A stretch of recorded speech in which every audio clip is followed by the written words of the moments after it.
first of all, this is a religious country in many ways. And it's expected that people in communities belong to their religious, they have religious affiliations.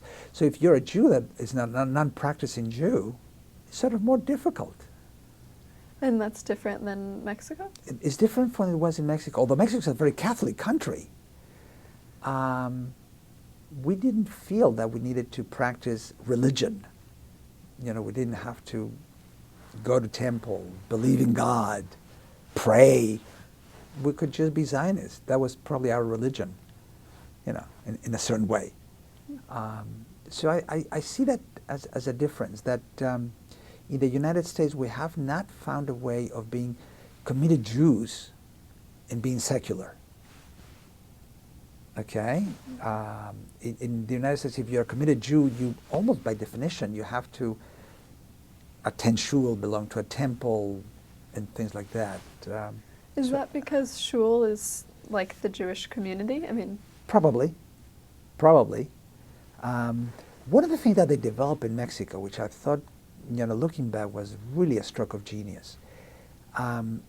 They built something called the Centro Deportivo Israelita, the Jewish Sports Center, which was a totally secular place where everybody would go and play sports and swim and have weddings. Actually, we married there. And basically it was really like a JCC kind of thing. And there was really a place where people from all different denominations, the Sephardim and the Turks and the Arabs and the Ashkenazim would meet and mix and do things. So I think that was a place where all the Jews could get together. The other thing that happened in Mexico is that the Zionist movement was very, very strong. So, you know, what do you do Saturday afternoon? You go to the Zionist club, right? We don't have that in here, you know, in part probably because, well, I don't know.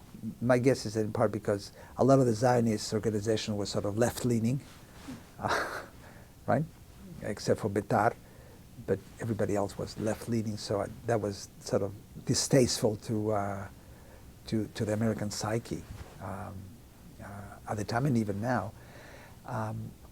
And we don't have the Centro Deportivo Israelita, the JCC, in which everybody can go. Right now, they're about to expand the JCC in Westchester, and they really are trying to make it a sort of a big social place, and that may make a difference.